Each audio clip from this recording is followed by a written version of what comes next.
Special edition coming your way. It's necessary, y'all, when the king is talking about relinquishing his crown and walking away. Stephen A. Smith Show in the house. Let's get it.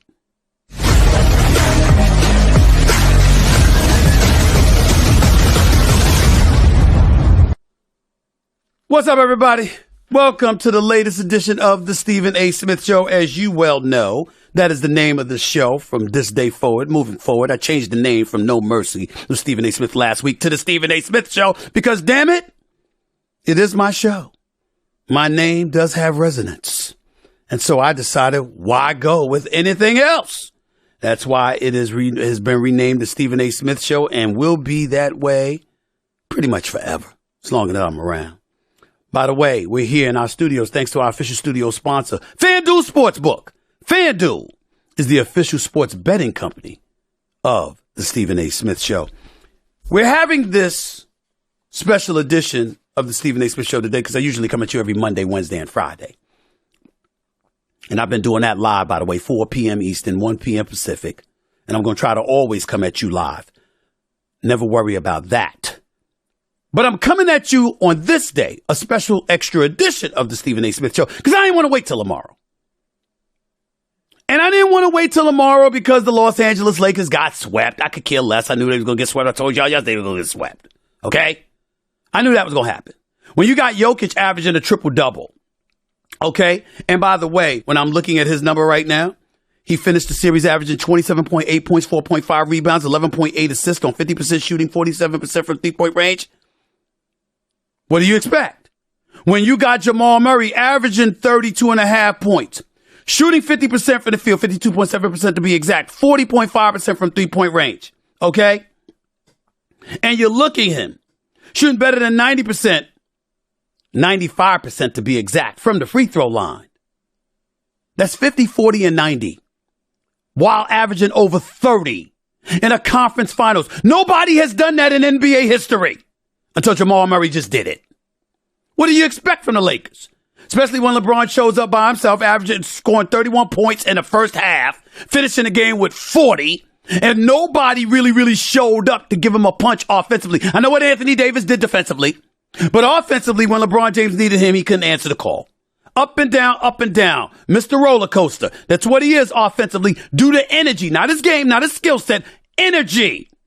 And that's a different subject for all of y'all to figure out. Why is it that LeBron James is always ready and in shape, and Anthony Davis works to get in shape? That's a subject that Anthony Davis is going to have to answer. He's great, but his conditioning is highly questionable. I'll leave it at that. I don't need to get into all of that. That's not why I'm doing a special edition of the Stephen A. Smith Show. I'm doing a special edition of the Stephen A. Smith Show. I'm not even doing it because of what happened on First Take earlier this morning, when Redick and I got into it. And I'll get to that a little bit later on in this episode. Don't you worry. I'll touch on that. See, that's the dangerous part about me having my own show, having a podcast, because you see, I get to touch on whatever I want to talk about, whenever I want to talk about it. And the conversation doesn't end until I say it's over, which is a beautiful position to be in. Like I said, I'll touch on Mr. Old Man in the Three, Mr. Redick himself, a little bit later on in this show. But I'm here today because of LeBron James. Because LeBron James, in the aftermath of losing to the Denver Nuggets, of the Los Angeles Lakers getting swept, of LeBron James suffering the third sweep of his career, and talking to the media about his future. This is what LeBron James said that shocked the hell out of all of us. Listen to this. I don't know. I got a lot to think about, to be honest. And just for me personally, going forward with the game of basketball, got a lot to think about. I never expected to hear that from LeBron James. LeBron James has basically told the world he's contemplating retirement. It's hard to imagine that it came to this because forget basketball for a second. think about the father, and I have to admit, LeBron James and the imagery that he has, if you read my book, Straight Shooter, a memoir of second chances and first takes, which was a New York Times bestseller, you'll know my story about my relationship with my dad. When I think about LeBron James and I see his relationship with his sons, Bronny and Bryce, I just can't say enough about the role model and the inspiration that he is and how he deserves all the praise in the world that he gets. That man loves his children. And you could just see what a wonderful father he is because you see them around him and you see how wonderful he is with them. And his wife, Savannah, I can't say enough. I think she's the first lady of the NBA. I really, really do. She's just class personified. She's special. Aisha Curry's there too. Don't get me wrong. They're both fantastic, but Savannah is just, she's something special. And I bring all of that up to say this. LeBron James has been saying for the last year plus, all he wants to do, all he's got left to do is he wants to be in the NBA when his son is there. He wants to play with his son. He's told us that on numerous occasions. And we know what a phenomenal father he is. We know how much he loves his children. We know we've seen him at Bronny's games in Sierra Canyon. And now he's going to be at USC next year as a freshman. From what I was told, it came down to USC and Ohio State, and he elected to go to USC because he wanted to be near home, near his family, which is obviously right here in LA now, not necessarily Akron, Ohio. That's what Bronny wanted to do. That's what he ended up doing. And LeBron James obviously is right here in town playing for the Lakers. So it's a beautiful thing. If he was at his games in high school, what you think he's going to do when USC got a game? You know what LeBron is going to do. And so having this desire, this insatiable appetite to play with his son, how did it transfer from that to LeBron James saying, I don't know what I'm going to do. Maybe I'm going to walk away from this game. First order of business is, do you believe him? Do you believe him? No, I do not believe LeBron James. I do not believe that he's going to retire and not come back to play for the 2023-2024 NBA season. I don't believe that for 1 second. But it doesn't minimize the significance of his words, his apprehension, his trepidation, his contemplation. It does not minimize those words in any way. And I'm going to tell you why. Rather than wonder about whether or not LeBron James is going to retire, what we should be asking ourselves is, why would he even say that? Why is he even considering it? I'm going to tell you why he's considering it. Because he knows he doesn't have enough. He knows that the troops that he's teammates with right now ain't going to get it done. And there's one significant culprit in all of it that's pushed LeBron James to this point. I don't care what he says. I don't care what he denies. I don't care what anybody's defense tries to come to. It's Anthony Davis. That's why LeBron James made that statement. That's right, I said it. LeBron James plays with a guy in Anthony Davis. Anthony Davis just finished averaging 26 points, 14 rebounds, 49% shooting from the field, 50% from three-point range in this series sweep to the loss to the Denver Nuggets. Anthony Davis is big time. When healthy and on a basketball court, his A game is a top 7 player in the world. This is not a conversation about the skill of Anthony Davis. This is not about a conversation about the greatness of Anthony Davis when he's great. This is a question about whether or not LeBron James can trust him. They can hug all they want to. They can come up with one of those unique handshakes that LeBron James has with practically every teammate he has. Everybody got a different handshake, and he memorizes all of them. I don't know how he does it. I mean, damn, I'm trying to figure that out. I'm trying to understand why he don't know 10 languages by now, considering all the damn handshakes he's memorized. But the flip side to all of this is this. You don't make a statement like that unless you don't trust your brother. Unless you don't trust that he's going to be there. And that's really where we have to get into Anthony Davis. I'm sick and tired of playing games. We're going to call this like we said. Anthony Davis came into the NBA in the 2012-2013 season. Since 2017, the 2017-2018 season, when Anthony Davis played 75 games, these are the number of games that Anthony Davis has played. 62, 36, and obviously we had COVID going on at that particular moment in time, so we get that 4-month hiatus when the season was stalled before they went back to the bubble in Orlando and the Lakers won the championship. Okay? We're going to call this what it is. Anthony Davis played 62 games that year. The next season, which was 72 games, he played 36. That's 50% of the season. Last year, he played 40 games. That's damn near 50% of the season. Less than 50% to be exact, because 40 ain't half of 82. And then this past season, he played 56 games. He missed 26 games. That's just the games he played and missed. We ain't talking about the games he might as well have missed because he was a no-show, because he had no energy. Now, we can debate why that is. I don't know what he's eating. I don't know what kind of lifestyle he lives. I don't know who his strength and conditioning coach is. I don't know how much time he puts in the gym. I don't know how often he gets on the track, the treadmill, or Peloton, something. I don't know. But somebody needs to find out. Somebody needs to find out. Because when it comes to Anthony Davis, the only thing you can trust is sporadic availability. Not his game. We know his game is big time. I'm talking about sporadic availability because either he's absent literally or he's absent figuratively. Just look at the postseason. Look at the uptown game. Look at the up and down games.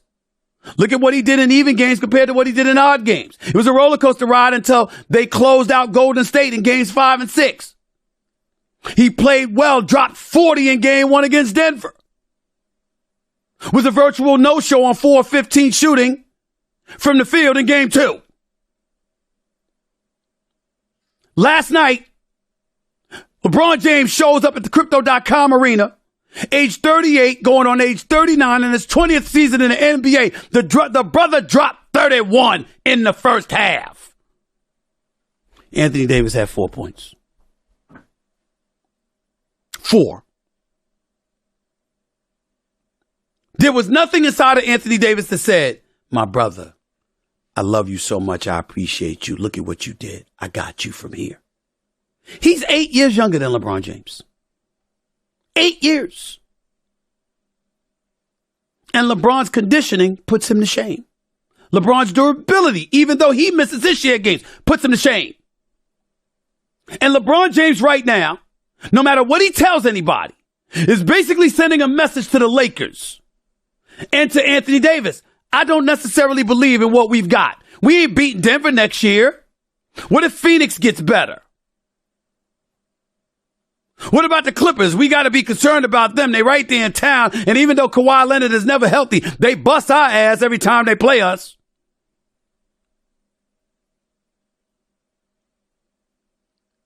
What about them?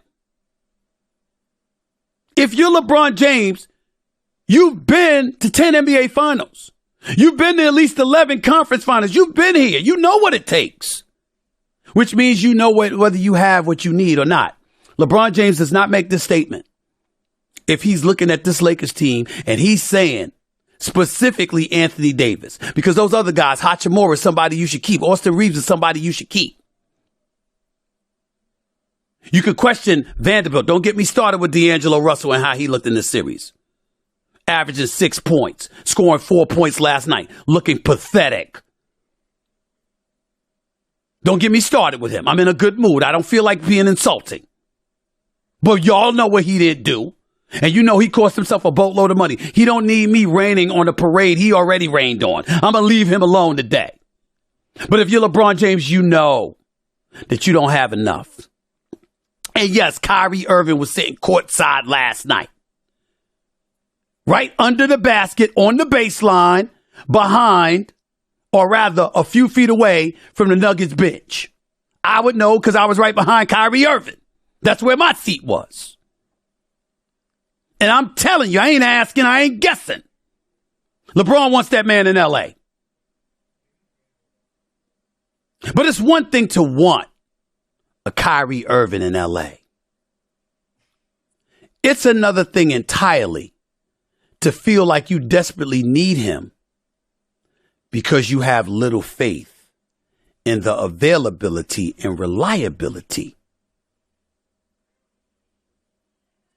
of your number two, which is Anthony Davis. That is why LeBron James made the statement that he made, putting the basketball world in an uproar. He can tell you what he wants. I don't give a damn. I'm telling you what I feel. And yes, it might be my belief, but it's an educated one. You figure out why that is while I take this break. We got to talk about this. We got to talk about whether or not LeBron James believes in this franchise any longer.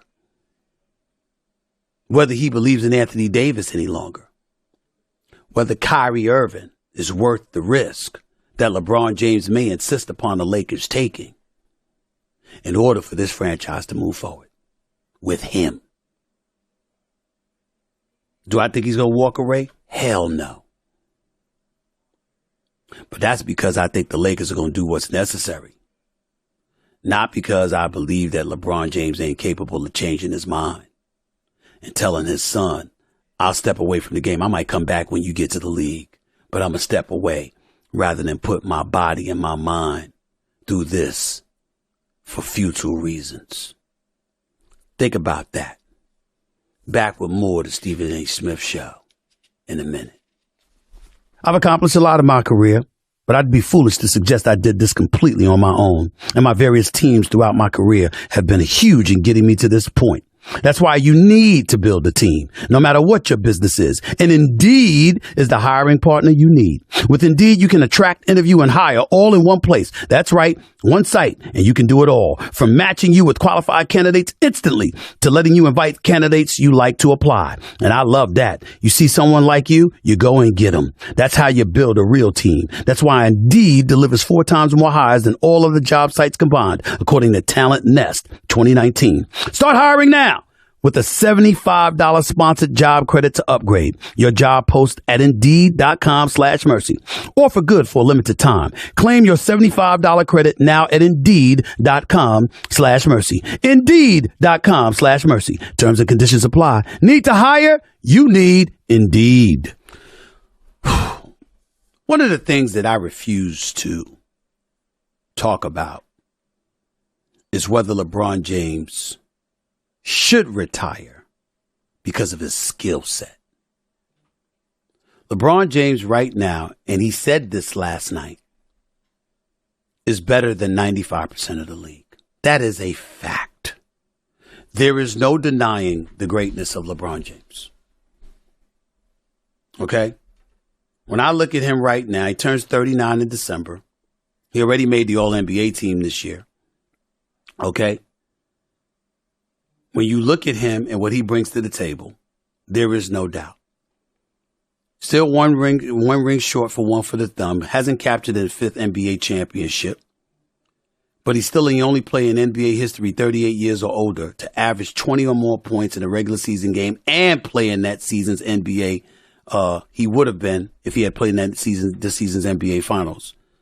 Kareem Abdul-Jabbar was the only player that did that. He did that in 84-85. Averaged 22 points per game for the Lakers at age 38. If LeBron had made it to the finals, he would have been the second player. But this is what is telling about LeBron James. Let's just take last Monday night's game into consideration, Game 4. LeBron James scored 21 points in the first quarter, 7 of 9 shooting. 10 points in the second quarter, hit all 4 of his shots. That's 31 points for the half. Then he hit 6 points on 3 of 6 shooting in the third quarter and 3 points on 1 of 6 shooting in the fourth quarter. It is conceivable, if not downright likely, the man was tired. What's wrong with him being tired? The reality of the situation is if you have pieces around him who are doing what they're supposed to do, LeBron starts and then he can come in and finish. But somebody's supposed to be able to carry the load for at least a couple of quarters. Give him a reprieve, a break. Why the hell you think he wants Kyrie Irving? Because that's what Kyrie Irving does. Now, I have been on the record. Kyrie and I have had our issues. And damn it, they'll probably never go away. I never once told you I didn't respect him. I never once told you he was not great.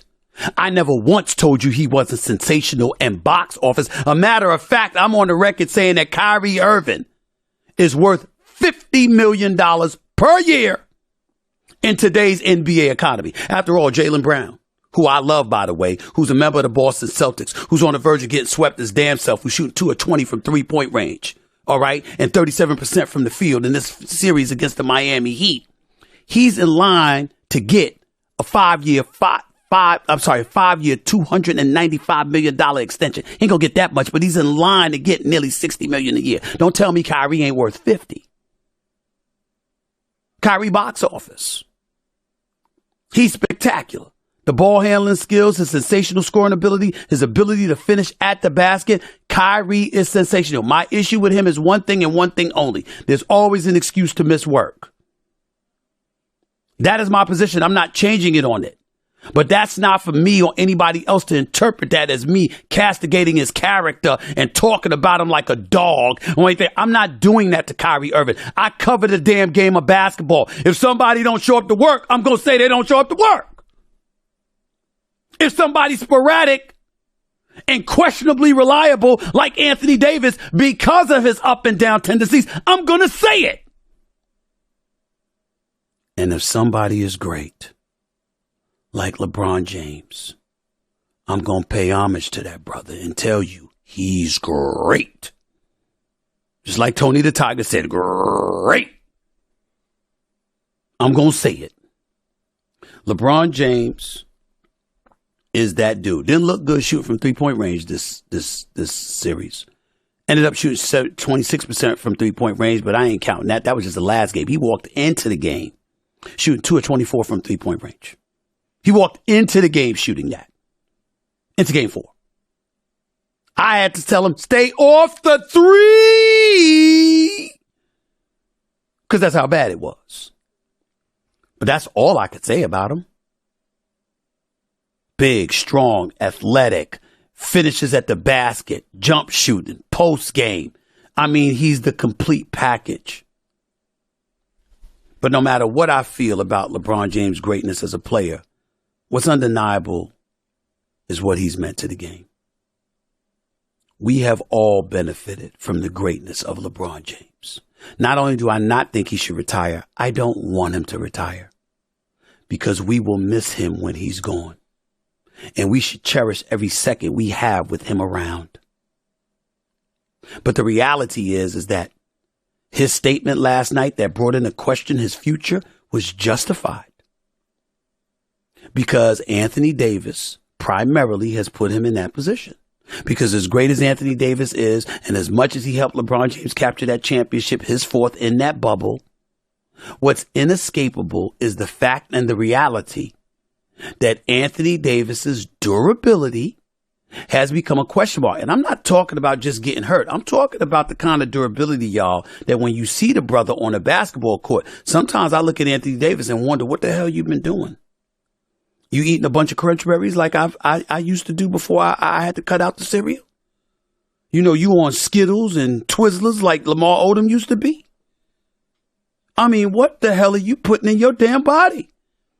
Why the hell are you breathing with your mouth open like they need to put an oxygen mask on you in the second damn quarter? Y'all keep talking about his game. I ain't got nothing to say about Anthony Davis's game. He's great. They had some report, you know, he cut me off on Twitter. See, y'all some slimy asses. Some of you people in the media out there, you, my contemporaries, my colleagues, I never talk about my colleagues, ever. But some of y'all get on my damn nerves. And sometimes I be saying to myself, you know what, I'm going to use this platform. I'm just going to get in y'all ass. There was actually stories circulating, going viral. Anthony Davis, unfollowed Stephen A. Respectfully, do I look like I give a shit if Anthony Davis is following me or not? Are you insane? Why would that matter to me? First of all, I have millions of followers. Secondly, I ain't losing no sleep over Anthony Davis not following me. Secondly, thirdly, and more importantly, why do y'all care so much? See, this is the secret, ladies and gentlemen. For some folks, not all, not most, but some folks in the media that y'all need to understand. See, there's certain people, most people in my industry I have profound respect for. But overall, I respect the industry so much that even when I could get on a colleague or whatever, I don't. On a contemporary, I don't. I'm just as protective of them as players and coaches and general managers and stuff like that are of each other. There's a code that I follow because I believe in it. It's unwritten, but it's understood. You just don't do that. But there are other people.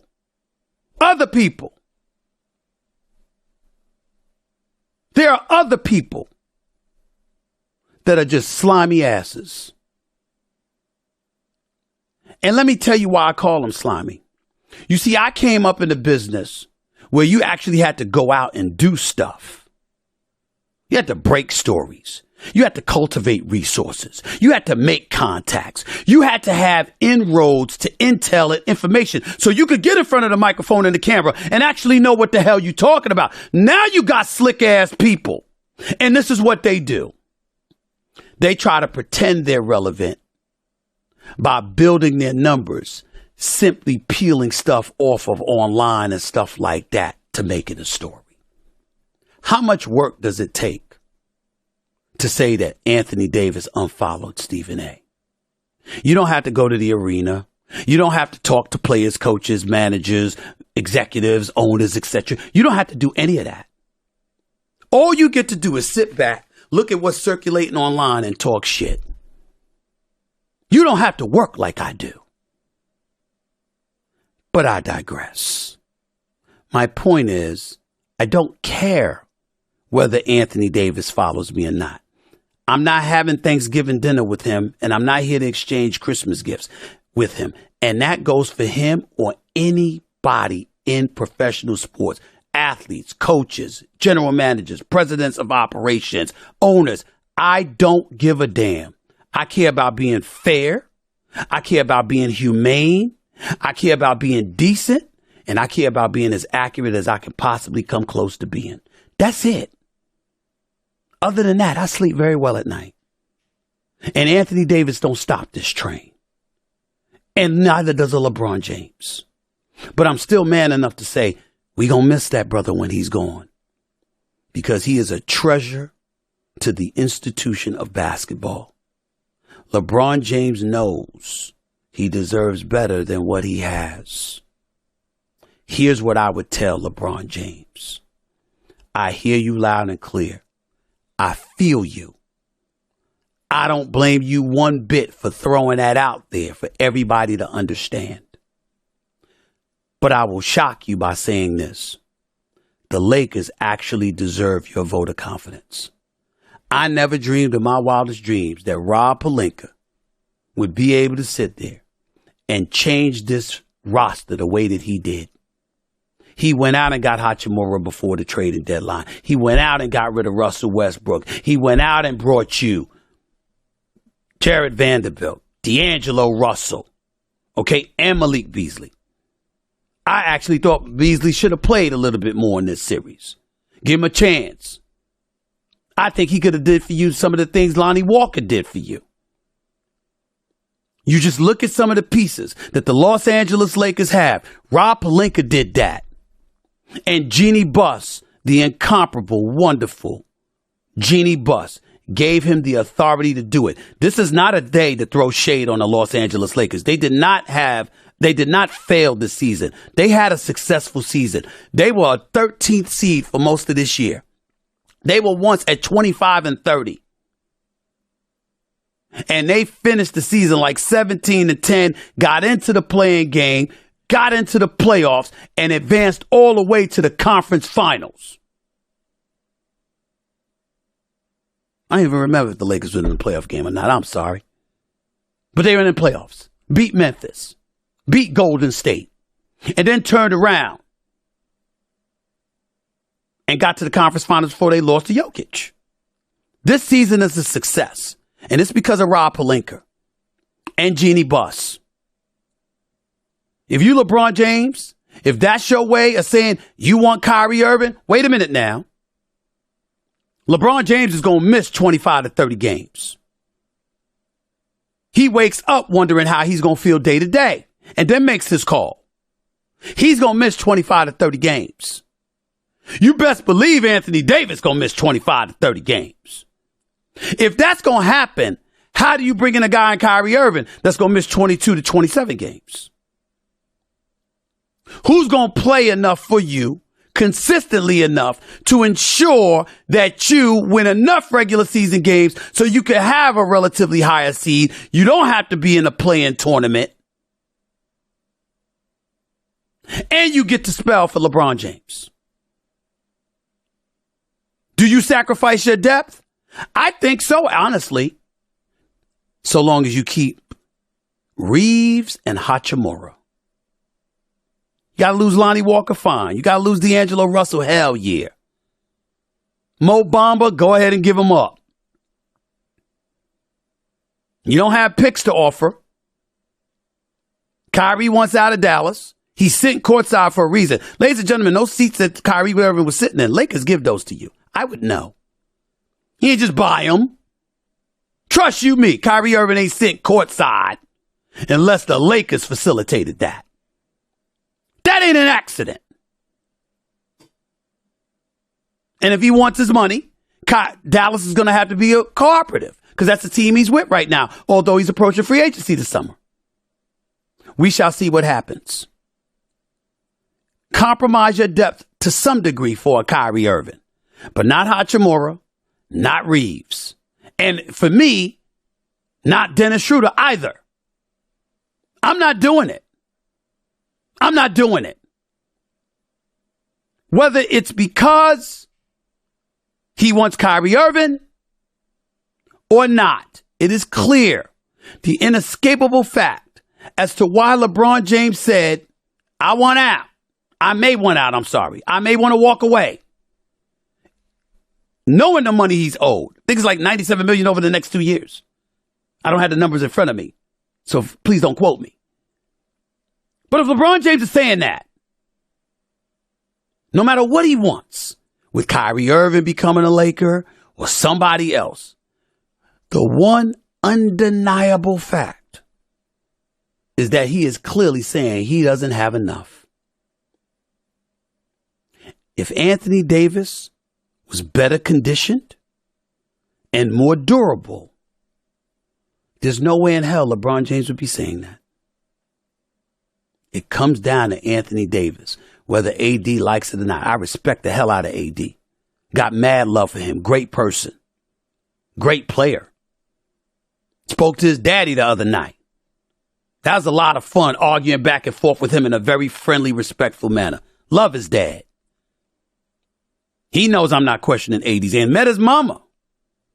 Mama AD, we'll call her. Wonderful woman. Stevie A loves the mamas. Always have, always will.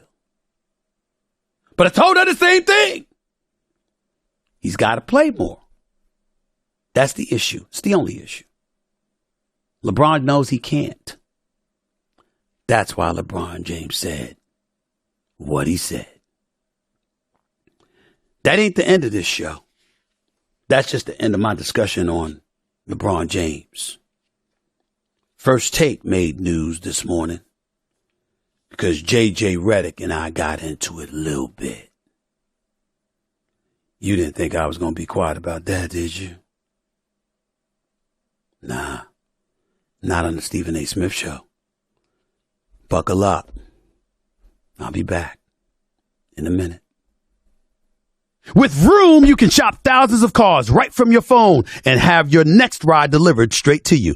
Be honest with yourself. Doesn't that sound easier than dealing with a limited selection once you drive somewhere to shop? Or would you rather not have all the information laid out right in front of you in the comfort of your own home? We're all busy people, you know, so I'll tell it to you straight. Vroom is the better way to buy your next ride. You never have to haggle or negotiate the price of a car. You'll have thousands of cars to look through. You'll have peace of mind through a 90-day warranty, 1 year of roadside assistance, and even time to drive the car you buy to make sure it's right for you. A full week or 250 miles, whichever comes first, of course. And it's not only buying cars. You can trade in your old car when you buy your new one. Or you can even just sell your car to Vroom, and they'll give you a price instantly. You can buy a car from Vroom entirely online. So next time you need to buy a car, just grab your phone, go to Vroom.com, and check out thousands of cars. You know, news is always going to be made, I guess, when it comes to me. You know, I don't know if people realize this or not, but on ESPN YouTube channel alone, I average over 1.7 billion views a year. So I'm paced to escalate to about 2.4 billion this year. I don't know if I'm supposed to say that, but I'm saying it any damn way. I'm kind of a viral magnet, I guess. To some of y'all would love that. To me, I don't always love it. I can care less when you've been in the business as long as I have. I mean, I don't look my age. I'm 55. I think I look a little younger than 55. But I'm still young enough, young at heart. Keep my ear and my nose to the grind. That younger generation that I want to have a positive influence upon any chance that I get is something I take seriously. Not perfect. I certainly make my mistakes. I'm going to make a lot more, by the way. But I am who I am. For better or worse, I'm Stephen A., baby. I've always been that way. I'm always going to be that way. That's who my mama raised me to be.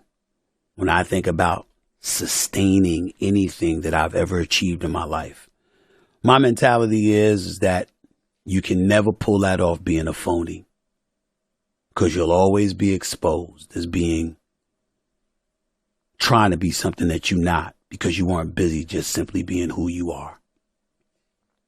I bring up that because a little bit of me showed today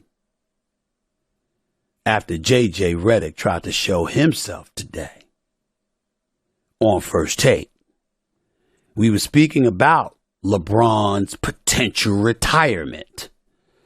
And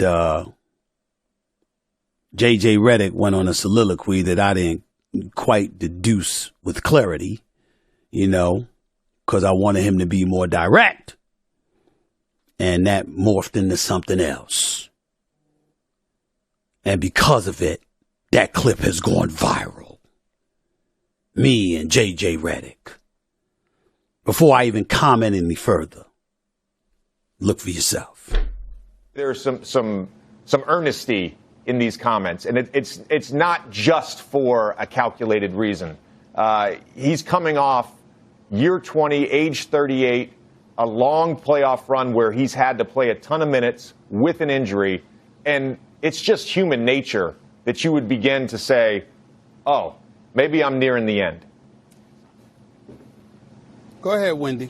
I mean, I listen. I listened to every word JJ just said. I don't understand much of what he just said, but I listen. But go ahead, Wendy. Well, you didn't play, you first, Stephen A. and then I'll try. Exactly. You didn't play. I didn't comprehend. I'm sorry. You don't understand athletic mortality. 3 games at wherever South Dakota, Winston-Salem State doesn't count. I got you. I understand. I got a degree, and I'm here on TV with you. I must be doing something right. Oh, you're definitely doing things right. You damn right. Go ahead, Okay, Wendy. guys, let's go. JJ. Oh, you see, this is the part that's kind of fun. Because there's something that y'all don't know. Let me give you a little insight in the First Take. And I don't mind bringing up First Take, even though this is my podcast. I own and operate it. This is the Stephen A. Smith Show. It has nothing to do with ESPN, all of that other stuff. We all know what my day job is. I'm the co-host and the star of First Take, which is on ESPN every weekday morning from 10 a.m. to 12 noon. I've been on the show since 2012. It's 11 and a half years. I've been number one every single year. I'm not going to win many popularity contests. Props to my man Ryan Clark, who's the NFL contributor for us, who does a phenomenal job, who also has his podcast everywhere, The Pivot, with Crowder and Fred Taylor. I love all of those brothers, but especially Ryan Clark. That's my dog. That's my man. We're very tight. I love him to death. So proud of him and the Emmy that he won last night. JJ Redick, by the way, got nominated for an Emmy as one of the bright young new stars on television, and he deserves it, by the way. It's something that y'all got to know about me. I don't give a shit about popularity contests. I never have. If people are watching, listening, and reacting to the things that I have to say, I'm good. I've never won an Emmy. I've never been nominated for an Emmy. If people who've won those things, that makes them better than me, God bless them. I hope everybody wins an Emmy. I'm not hating. Go for yours. Because when you're somebody like me who announces to the world, I don't give a damn about popularity contest, you don't necessarily expect to be popular. And sometimes you're going to agitate people and you're going to get on their last damn nerves. And there's a few times this year that I've done that to JJ Redick. I don't give a damn. I could care less. Because that's what First Take is all about. Real, true, authentic conversation about issues permeating in the world of sports and beyond. That's what I pride First Take in being. That's what I've insisted on it being and maintaining itself to be. So folks out there that are going off on viral and wondering if JJ Redick and I are going at it, we were just on the phone a little while ago. I love JJ Redick. Love him. You want me to tell you why I love him? You want me to tell you why you should love him? Because JJ is always JJ. Unapologetically. He's going to say what he feels. He's going to mean what he says. He ain't one of them phony, inauthentic asses that smiles in your face and sits there and stabs you in the back at every turn. If JJ don't like something you said, he'll look you right in your face and tell you. If JJ has issue with something you've bloviated out of your mouth, JJ gonna let you know. And if he don't have any use for you, his facial expressions, his body language, or the words that he chooses to spew out of his mouth is going to let you know that. And I love it because it's exactly how I am. JJ Redick on First Take is nothing that I haven't asked him to be. He is authentic. He is knowledgeable and smart as hell. Sometimes he could come across as arrogant as shit. And I love that too. It's not like he doesn't have a reason to be. He's a big-time basketball player in high school. He's a big-time basketball player in college at Duke University. I wasn't able to pull off either of those feats. He's highly knowledgeable about the sport. He's very intellectual. He was just going up against this wannabe star that went to an HBCU school that couldn't shine his shoes as a basketball player or any of the NBA players that I've covered in my career, but is filled with knowledge from legends. Clarence Big House Gaines, John Chaney, Larry Brown, John Thompson, to a lesser degree, the Pat Rileys of the world, and various others. The late, great John McClendon, who invented the fast break, who learned the game under James Naismith. These are people I didn't read about. I knew them personally. They sat me down and taught me the game. I had Larry Brown one time bring me in the back and use a clipboard to show me plays that he was designing and to give me the options that each play presented. When I asked J.J. Redick a question, why do you think I ask him? Because I know he's possessed with that knowledge and he could articulate and elocute a message for people about the sport of basketball that they need to know. It's all on purpose. It's not choreographed. It's not fake or fabricated. But I do agitate from time to time.